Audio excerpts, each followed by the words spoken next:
একটি ছোট্ট অবহেলিত গ্রামের ছেলে রাহুল। রাহুল ছিল খুব সাধারণ এক ছেলে।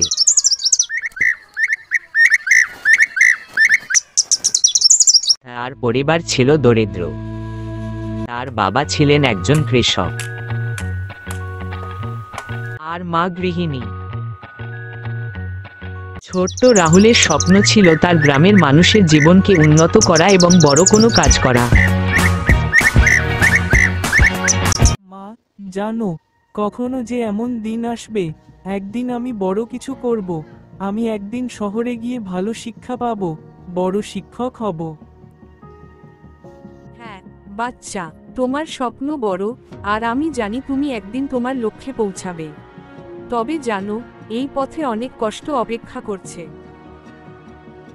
কষ্ট তো থাকবে মা, কিন্তু আমার একটিই স্বপ্ন, একদিন আমি এই গ্রামকে শিক্ষা ও উন্নতির আলো দেখাবো। আমি যে দূরত্বে আছি, সেখানে থেকে আমি শুধু শিখতে পারি না, নিজে কিছু অর্জনও করতে পারি। তোমার এই বিশ্বাসই একদিন তোমার পথ উজ্জ্বল করবে। তবে মনে রেখো, বড় স্বপ্ন দেখলেই হবে না, তাকে বাস্তবে রূপ দিতে অনেক কঠোর পরিশ্রম করতে হবে। আমি জানি মা, আমি কষ্ট করে পড়াশোনা করব, একদিন আমি তোমার মতো গর্বিত করতে পারবো। আমি এই গ্রামের শিশুরা যাতে সঠিক শিক্ষা পায়, তার জন্য কাজ করব। আমি গর্বিত। তোমার এই আত্মবিশ্বাস, এই সংকল্পই একদিন তোমাকে সফল করবে। একদিন তোমার নাম সব জায়গায় শোনা যাবে। একদিন আমার নাম শুধু এই গ্রামে নয়, শহরেও ছড়িয়ে পড়বে। আমি চাই কোনো শিশুকে যেন অর্থের অভাবে পড়াশোনার সুযোগ না মিস করতে হয়। তোমার স্বপ্নকে সত্যি করতে তুমি যা যা করবে, আমি পাশে আছি। তুমি জানো, মা সব সময় তোমার সঙ্গে। রাহুল পড়াশোনায় খুব আগ্রহী ছিল,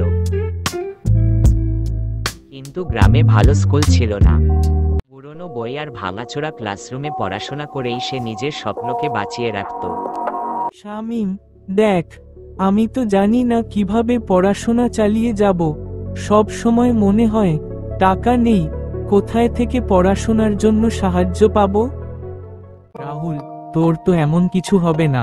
দেখ, তুই যদি সত্যি চাস, তাহলে পথ বের করবি। তোর মধ্যে যে মেধা আছে, সেটা কোনোদিন চাপা পড়বে না, খালি ভরসা রাখতে হবে নিজের ওপর।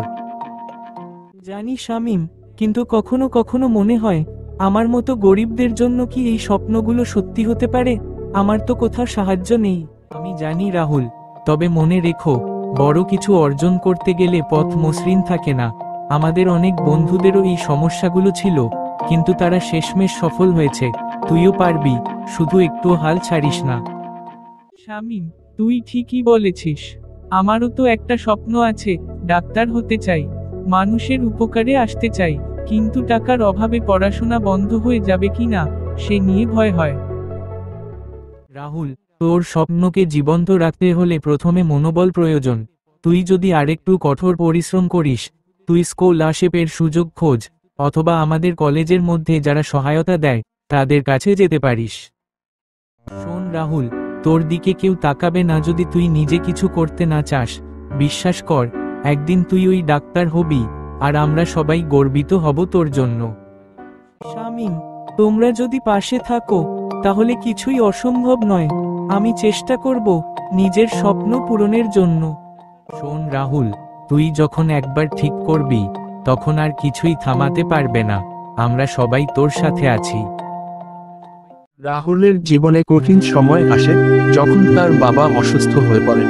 হিরে রাহুল, তুই কেমন আছিস বাবা? তোর পড়াশোনা কেমন চলছে? বাবা, আমি ভালো আছি, তবে তোমার অবস্থা কেমন? ভালো না রে বাবা, শরীরটা খুব দুর্বল হয়ে গেছে। কিন্তু তুই তো আমার স্বপ্ন, আমার আশার আলো। তোমার জন্যই এই পৃথিবীতে আছি। পড়াশোনাটা কেমন চলছে রে রাহুল? ভালোই চলছে বাবা, আশা করি তুমি পাশে থাকলে আমি সব কিছুই পারবো।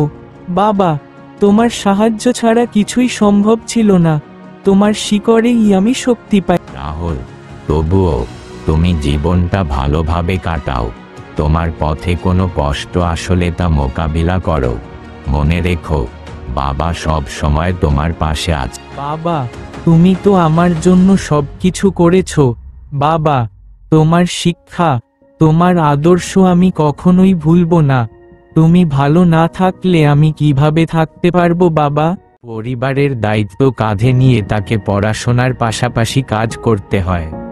মাঠে কাজ করা, গৃহস্থালী কাজ আর পড়াশোনা, এই তিনটি জিনিস একসঙ্গে সামলানো তার জন্য খুবই কঠিন ছিল, কিন্তু সে কখনো হাল ছাড়েনি। একদিন তার গ্রামের স্কুলে একটি প্রতিযোগিতা হয়। স্কুলের প্রধান শিক্ষক সবাইকে বললেন, এবছর আমরা একটি বিশেষ প্রতিযোগিতা আয়োজন করব, যেখানে প্রতিটি শ্রেণীর ছাত্রছাত্রীদের ভালো ফলাফলের জন্য পুরস্কৃত করা হবে। এই প্রতিযোগিতা শুধু একাডেমিক নয়, বরং সৃজনশীলতা এবং পরিশ্রমের ভিত্তিতেও হবে। রাহুল সেখানে অংশগ্রহণ করে এবং সেরা হয়। স্কুলের হেড স্যারের চোখে তার প্রতিভা ধরা পড়ে। তিনি তাকে শহরের একটি স্কুলে ভর্তি হতে অনুপ্রাণিত করেন। শহরে এসে রাহুল আরও বড় চ্যালেঞ্জের সম্মুখীন হয়। রাজু, আমরা গ্রামের স্কুলে পড়তাম, সেখানকার ক্লাসরুমে কোনো এসি নেই, অথচ তোমাদের এখানে তো সব জায়গায় এসি রয়েছে। কিন্তু রাহুল, এসি ছাড়া তো পড়াশোনা সম্ভব নয়। তবে তোমরা কিভাবে কাজ চালিয়ে নাও? কোন সমস্যা হয়নি? তোমরা কি এখানকার রাস্তা বুঝতে পারো? এত গা ভরা মানুষ আর ট্রাফিক। হ্যাঁ, রাস্তা নিয়ে তো প্রথম দিনেই ভয় পেয়ে গিয়েছিলাম। আমাদের গ্রামের রাস্তাগুলো তো এত শান্ত, এখানে এত গাড়ি কোথায় থেকে আসে? রাহুল, এটা সত্যি অস্বাভাবিক, কিন্তু কিছুদিন পরে তুমি এই পরিবেশে অভ্যস্ত হয়ে যাবে।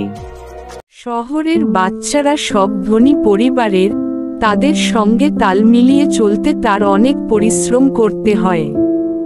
তবে নিজের কঠোর পরিশ্রম আর আত্মবিশ্বাসের জোরে সে সব প্রতিকূলতা অতিক্রম করে। কঠোর পরিশ্রমের ফলে রাহুল উচ্চশিক্ষা লাভ করে। সে একজন সফল ডাক্তার হয়। তার প্রধান কাজ ছিল মানুষের সেবা করা। আপনি কেমন আছেন? কি সমস্যা হচ্ছে আপনার? ডাক্তার সাহেব, আমি অনেক দিন ধরে শরীরে অল্প অল্প ব্যথা অনুভব করছি। গত কিছুদিন ধরে তো খুবই অসুস্থ লাগছে। তবে চিন্তা করবেন না, আমি কিছু পরীক্ষা করিয়ে আপনাকে ভালো করে দেখব। আপনি কি কখনো কোনো বড় রোগে আক্রান্ত হয়েছেন? না, কিন্তু অর্থের অভাবে আগে ঠিকমতো চিকিৎসা করাতে পারিনি। এটা শুনে দুঃখিত, তবে চিন্তা করবেন না, আমি আপনাকে সাহায্য করব। আপনি এখন কিছু পরীক্ষা করান, আমরা দেখি কি সমস্যা। খরচ নিয়ে চিন্তা করতে হবে না, আপনার চিকিৎসার ব্যবস্থা খরচ ছাড়াই করা হবে। ধন্যবাদ ডাক্তার সাহেব, আপনার সাহায্য না পেলে তো আমি কখনো চিকিৎসা করাতে পারতাম না। এটা আমার দায়িত্ব। আপনি সুস্থ হয়ে উঠুন, এটাই আমার কামনা। রাহুলের সাফল্যের গল্প শুধু তার গ্রামের মানুষকেই নয়, সারা দেশকে অনুপ্রাণিত করে। রাহুল প্রমাণ করে দেয় যে সঠিক দিক নির্দেশনা আর কঠোর পরিশ্রম দিয়ে জীবনের যে কোনো প্রতিবন্ধকতা অতিক্রম করা সম্ভব। বন্ধুরা, আমাদের ভিডিওটি ভালো লাগলে লাইক বাটনে প্রেস করুন এবং আরও নতুন নতুন ভিডিও পেতে আমাদের চ্যানেল সাবস্ক্রাইব করুন।